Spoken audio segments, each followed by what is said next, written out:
नमस्कार विद्यार्थी मित्रांनो, तौर सायन्स अकॅडमीमध्ये आपलं हार्दिक स्वागत. आजचा आपला टॉपिक आहे इयत्ता 9वी लॉज ऑफ मोशन. आणि या लॉज ऑफ मोशनमध्ये हे लेक्चर नंबर 2 असेल, ज्याच्यामध्ये आपल्याला बघायचं आहे uniform and non uniform linear motion आणि त्याचे पुढचे काही पॉईंट्स आहेत, म्हणजे एकरेषीय, एकसमान आणि नैकसमान गती. मग ते शिकण्यासाठी तुमच्या पुस्तकामध्ये पान नंबर 4 वरती दिलेले काही उदाहरणं आहेत. त्याच्यावरून आपल्याला कळेल की what is mean by uniform and non uniform linear motion. First of all let us see what is mean by the meaning of uniform. Uniform म्हणजे काय असतं रे? तर आपण शाळेत जाताना सर्व शाळेतल्या विद्यार्थ्यांचा एक समान दिसण्यासाठी काय करतो? युनिफॉर्म म्हणजे ड्रेसअप. ते जे ड्रेस सगळ्यांचे सारखे दिसतात त्याला काय म्हणतो आपण? युनिफॉर्म. युनिफॉर्म म्हणजे कसं? एक समान. ओके, म्हणून युनिफॉर्म शब्दाचा अर्थ आहे एक समान. आता मग हे आपल्याला मोशनबद्दल बोलायचं की एक समान मोशन काय आहे, एक समान गती कशी आहे आणि नैक समान गती कशी आहे. त्यासाठी तुमच्या पुस्तकामध्ये पान नंबर 4 वरती एक उदाहरण दिलेलं आहे. Amar, Akbar and Anthony are travelling in different cars with different velocities. The distance covered by them during different time intervals are given in the following table. So this table is displayed on the screen. मग त्या स्क्रीनवरती बघा तुम्ही की त्याच्यावरती आपल्याला जे column दिलेत, time in the clock, त्यानंतर distance covered by the Amar in kilometre, then distance covered by Akbar in kilometre, then distance covered by Antony in kilometre. मग नीट निरीक्षण केलं आणि त्यांनी काय केलं आहे, नीट निरीक्षण करून खाली काही प्रश्नांची उत्तर आपल्याला विचारलेली आहेत. मग टाईम लिमिट जे दिले तुमच्या फर्स्ट कॉलममध्ये ते कसं आहे बरं? 5 o'clock, देन 5:30, म्हणजे 5, 5:30, 6, 6:30, 6:30, 7, 7 वाजता, 7:30, म्हणजे प्रत्येक 5-5 मिनटं किंवा आपण म्हणजे 30-30 मिनटं किंवा अर्धा तास आपण त्याला म्हणूया. मग अंतर कसं कापलं बरं अमरनी? त्याच्याकडे थोडंसं लक्ष देऊया आपण. अमरने अंतर कसं काढलं? 5 वाजता म्हणजे at 5 o'clock all these are at rest position, म्हणजे कॉन्स्टंट स्पीडनी जागेवरच उभे आहेत. अजून त्यांनी काय ट्रॅव्हलिंग करायला सुरुवात केलेलं नाही. म्हणजे प्रत्येकाची व्हिलॉसिटी वेगळी आहे, वेगवेगळ्या व्हिलॉसिटीने ट्रॅव्हल करणार आहेत. मग अमरचं व्हिलॉसिटी कशी आहे आणि तो कसा अंतर कापतोय ते आपल्याला बघायचं आहे. मग 5 to 5:30 मध्ये अमरनी 20 किलोमीटर अंतर पार केलं आहे. त्यानंतर अकबरनी 18 किलोमीटर अंतर पार केलं आहे आणि अँटनीनं 14 केलं आहे. Let us see after 5:30 to 6, म्हणजे पुढच्या अर्ध्या तासामध्ये, पुढच्या 30 मिनटामध्ये अमरनी किती केलं आहे? अमरचं किती झालं आहे? 40 झालं, म्हणजे 20चा गॅप आला. अकबर 36 झाला आणि तिकडं 28, म्हणजे प्रत्येकाने काय केलं आहे? डबल, म्हणजे 20 दुनी 40, 18 दुनी 36 आणि 14 दुनी 28, अशा प्रकारे डबल केलं, म्हणजे डबल अंतर कापलं 20च्या गॅपनी, बरोबर ना? म्हणजे तेवढंच आहे. अर्ध्या तासाला 20चा गॅप पडला, एकाचा 18चा गॅप पडला, एकाचा 14चा गॅप पडला. आता पुढे 6च्या नंतर बघूया काय गंमत आहे. आफ्टर 30 मिनिट्स मीन्स 5:30 to 6 या दरम्यान, या अर्ध्या तासामध्ये अमर अगेन कवर्ड 20 किलोमीटर अंतर डिस्टन्स. ओके, म्हणजे 40 आणि 20 किती झाले? 60 झाले. But in case of Akbar 18, 36 आणि 36चं त्याचं काय झालं? 42 झालं. म्हणजे काय झालं रे? अंतर कमी पार केलं का तेवढंच पार केलं? 18 त्रिक 54 व्हायला पाहिजे ना त्याने, पण 42 झालं. याचा अर्थ इक्वल डिस्टन्स त्यानं कव्हर केलेलं नाही आहे. नेक्स्ट अँटनी बाबतीमध्ये आपल्याला काय बघता येईल? 28 नंतर 42 झालं, म्हणजे 14 त्रिक 42. सो 14चा गॅप त्यानं कायम ठेवलेला आहे. 7 अर्ध्या तासानंतर म्हणजे 6:30 नंतर 7 वाजता, म्हणजे पुढच्या अर्ध्या तासाला अकबरचं 60चं 80 झालं, म्हणजे 20चाच गॅप आहे. अकबरचं मात्र 42चं 70 झालं, अनइक्वल आहे. जे 90 व्हायला पाहिजे तिथं त्याचं 70च आहे. त्याच्या पुढे अँटनीचं आहे 42चं 56 झालं, म्हणजे 14 चौक 56, बरोबर की नाही? 56 झालेला आहे. याचा अर्थ अँटनी आणि अकबर हे इक्वल टाईम इंटरवलमध्ये, समान कालावधीमध्ये समान अंतर कापत चाललेले आहेत. पण तुम्हाला अकबरचं तसं काही दिसत नाही. 7:30 वाजता परत जर बघितलं तर अमर 100 आहे, इकडं 95 आहे आणि हा 70 आहे. त्यानंतर 8 o'clockला 120 आणि 84. सो याच्यावरून तुम्हाला काही उत्तर दिली तर तुम्हाला लगेच कळेल. सो युजर ब्रेन पॉवरमध्ये त्यांची उत्तर आपण बघूया, प्रश्न बघूया आणि त्यांची उत्तर तुम्हाला लगेच कळतील. What is the time interval between noting the distance made by Amar, Akbar and Antony? What is the time interval? काय टाईम इंटरवल आहे त्यांच्या डिस्टन्स कव्हर करण्यासाठी? So each of them have half an hour, म्हणजे 30 मिनिटाचा gap. Okay, so what is the time interval? 30 minute time interval is given for covering the distance with different velocities, Amar, Akbar and Antony. Second question, who has covered equal distances in equal time intervals? So who has covered equal distances? मग आता आपण पाहिलं अमर आणि Antony ह्यांनीच equal distance cover केलं in equal time interval, समान कालावधीमध्ये समान अंतर त्यांनी कापलंय. म्हणजे अमरनी प्रत्येक अर्ध्या तासामध्ये 20च किलोमीटर पुढे जातोय, तो अँटनी फक्त 14च किलोमीटर पुढे जातोय. पण तुम्हाला अकबरच्या बाबतीमध्ये तसं सांगता येत नाही, कारण त्याचं अनइक्वल आहे. अनइक्वल म्हणजे कधी जास्त जातोय तर कधी कमी आहे, कधी जास्त आहे तर कधी कमी आहे. Next question, so are all the distances covered by Akbar in the fixed time interval the same? No, Amar did not cover the same distance in the same time interval. म्हणजे अकबरनी समान कालावधीमध्ये समान अंतर कापलेलं नाही, कारण त्याचं कधी 1836 नंतर पुन्हा 42 झालंय, पुन्हा 70 झालंय. म्हणजे समान कालावधीमध्ये समान अंतर त्यांनी अजिबात कापलेलं नाही. नाव next question, considering the distance covered by Amar, Akbar and Antony in a fixed time interval, what can you say about their speeds? म्हणजे जर वस्तू अमर, अकबर आणि अँटनी यांनी ठराविक कालावधीत कापलेल्या अंतराचा विचार करता त्यांच्या चाली कशा आहेत? चाली कशा आहेत म्हणजे त्यांचा स्पीड कसा आहे? तर त्यांचा स्पीड जो आहे अमर आणि अँटनी यांचा स्पीड कसा आहे? इक्वल इंटरवलमध्ये इक्वल डिस्टन्स कव्हर केलेला आहे. सो त्यांचा स्पीड कसा आहे रे? युनिफॉर्म. कसा आहे? एक समान आहे. प्रत्येक अर्ध्या तासाला तो फक्त 20 आणि अँटनी काय करतो? फक्त 14च किलोमीटर पुढे जातोय, बरोबर की नाही? पण अकबरच्या बाबतीमध्ये तसं आहे का? सो इट्स स्पीड इज अनयुनिफॉर्म, म्हणजे नैक समान आहे. आलं का लक्षामध्ये? जर तो नैक समान असेल याचा अर्थ तो ही do not cover the equal distances in equal time interval. Equal time, मग याचा स्पीड कसा झाला तुमचा? याची गती कशी झाली? अनयुनिफॉर्म लिनियर मोशन. आणि अमर आणि अँटनी जे आहे यांचं जी स्पीड आहे ती युनिफॉर्म झाली. आले का लक्षामध्ये? मग त्याच्या दोन्ही डेफिनेशन तुमच्या पुस्तकामध्ये दिल्यात. Let us read it. जर वस्तू समान कालावधीमध्ये असमान अंतर कापत असेल, कालावधी समान आहे, कालावधी कसा आहे? समान आहे, अर्ध्या, परंतु अंतर कसं कापतोय? असमान, म्हणजे अनइक्वल. अशा वेळेला त्या गतीला, त्या मोशनला, that motion is called as non-uniform linear motion. If an object cover unequal distance in equal time interval, it is said to be moving with the non-uniform motion. And what about the uniform motion? Uniform linear motion. If an object covers equal distances in equal time interval, it is said to be moving with uniform speed. Uniform speed. म्हणजे जर equal time इंटरवलमध्ये जर equal distance cover करत असेल, it is said to be uniform motion. Uniform motion आले तुमच्या लक्षामध्ये? So let's move to the next point, that is acceleration. Acceleration, ठीक आहे. मग ॲक्सलरेशन हा पॉईंट काय? ॲक्सलरेशन म्हणजे त्याला आपण मराठीमध्ये काय म्हणतो मित्रांनो? त्वरण. ओके, तुम्हाला टू व्हीलर बऱ्याच जणांना चालवायची माहीत असेल किंवा त्याच्याबद्दल माहीत असेल, बरोबर ना? त्या टू व्हीलरला उजव्या साईडला जो हँडल असतो पकडायचा, त्याला असं गेलं की गाडी पुढे जाते किंवा ॲक्सलरेट होते असं आपण म्हणतो, बरोबर ना? त्यांनी आपण काय वाढवतो? वेग वाढवतो. काय वाढवतो? वेग, बरोबर की नाही? ॲक्सलरेट कर गाडी. मग ही जी ॲक्सलरेशन जो शब्द आहे तोच आहे, म्हणजे समजायला तुम्हाला सोपं जाईल. So acceleration is nothing but the rate of change of velocity. वेग बदलाच्या दराला आपल्याला त्वरण म्हणता येतं. मग वेग बदलाचा दर म्हणजे कसं? तर वेग बदलाचा दर म्हणजे एकक कालावधीमध्ये वस्तू जर एका ठिकाणाहून दुसऱ्या ठिकाणी जात असेल तर ती त्या वेळेमध्ये किती वेगामध्ये बदल करत राहते.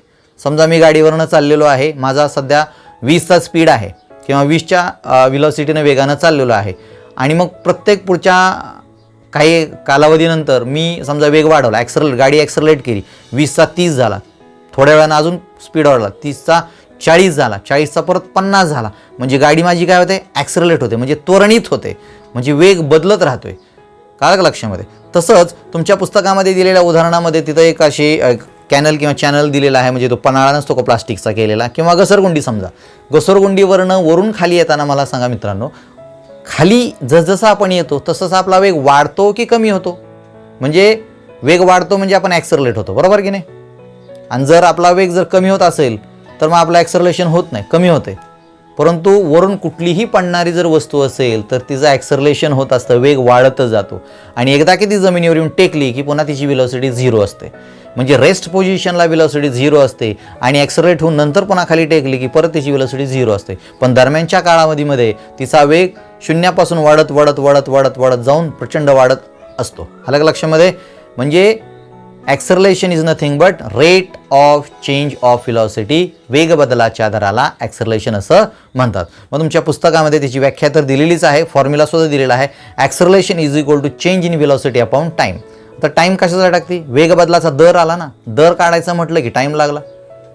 म्हणजे एवढ्या वेळेमध्ये तुम्ही किती, दिलेल्या वेळेमध्ये तुमच्या वेगामध्ये किती बदल झाला, मग ठराविक लिमिट आहे ना त्याला, म्हणजे म्हणून टाईम दिलाय. एवढ्या वेळेमध्ये एवढा तुमचा वेग वाढला, म्हणून rate of change of velocity, वेग बदलाचा दर. So the formula will be like this. Acceleration is equal to change in velocity, in Marathi it is called as त्वरण बरोबर वेगातील बदल भागिले वेळ. सो ॲक्सलरेशनसाठी आपण अक्षर काय वापरणार आहोत? Small A. Small A. So small A is called as acceleration. So acceleration or the त्वरण हे कशाने डिनोट केलेलं असतं? स्मॉल एने. बरोबर. आता वेग बदलाचा जो दर आहे त्याच्यामध्ये मग परत दोन गोष्टी येतात की वेग बदलतो म्हणजे सुरुवातीला काहीतरी असेलच ना वेग, आणि नंतर काहीतरी असेल वेग.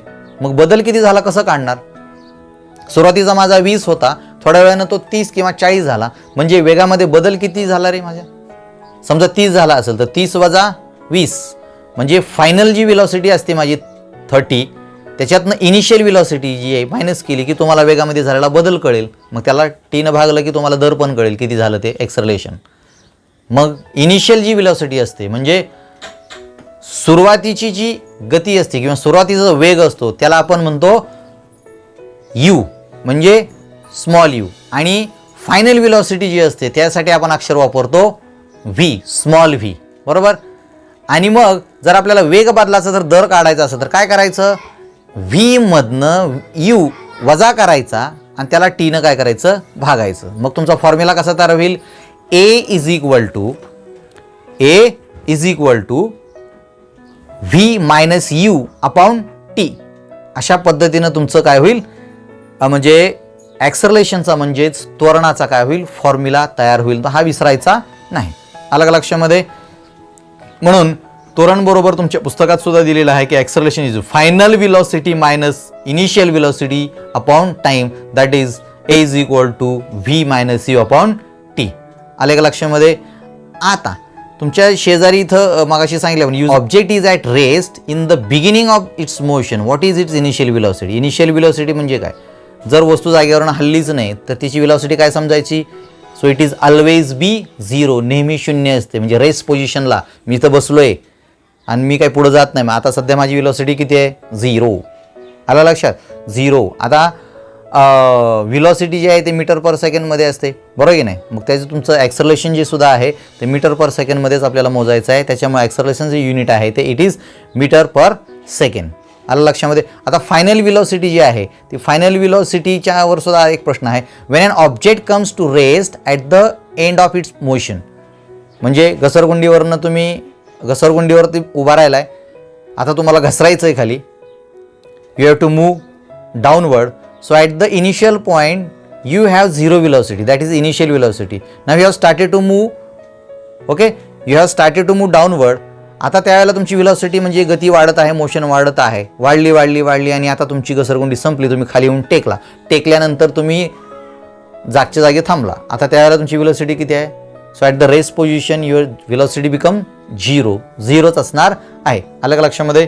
त्याच्यामुळं रेस्ट पोझिशनला जी व्हेलॉसिटी असते म्हणजे ती ऑलवेज 0 समजायची रेस्ट पोझिशनला. आणि अजून एक महत्त्वाची गोष्ट याच्यामध्ये की ॲक्सलरेशन ड्यू टू ग्रॅव्हिटी आपल्याला पुढं बघायचं आहे की वस्तू वरून खाली येताना तिचं वेग वाढतो म्हणजे ती ॲक्सलरेट होते, परंतु वस्तू जर खालून वर जात असेल तर तिचा वेग कमी होत जातो, हे लक्षात ठेवा. म्हणजे त्या ठिकाणी ॲक्सलरेशन ड्यू टू ग्रॅव्हिटी हा पॉईंट येतो, तो आपण नंतर बघणार आहोत. त्याच्यानंतर 2 मुद्दे या ठिकाणी दिलेत बघा की याच्यामध्ये सुद्धा युनिफॉर्म आणि नॉन युनिफॉर्म ॲक्सलरेशन आहे. आता युनिफॉर्म आणि नॉन युनिफॉर्म ॲक्सलरेशन म्हणजे काय?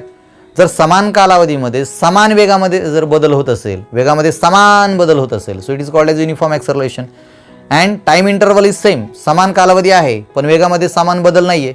फॉर एक्झाम्पल समजा मी 20च्या स्पीडनं चाललेलो आहे किंवा माझा वेग सुरुवातीला 20 आहे, 5 मिनिटांनी अजून 20नी वाढवला, 5 मिनिटांनी अजून 20नी वाढवला, म्हणजे 20 आणि 20 40 आणि 20 60 झाला माझा, बरोबर. पण प्रत्येक 5च मिनिटांनी 20-20च्या गॅपनी मी वाढवत आहे ना, मग तो इक्वल इंटरवलमध्ये समान कालावधीमध्ये माझ्या वेगामध्ये समान बदल होतोय, म्हणजे 20 किलोमीटर प्रति तासानंच चाललेलो आहे मी.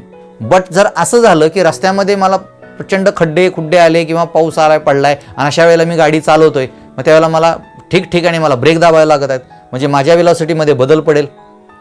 मग प्रत्येक 5 मिनिटाला माझा तोच वेग राहणार आहे का?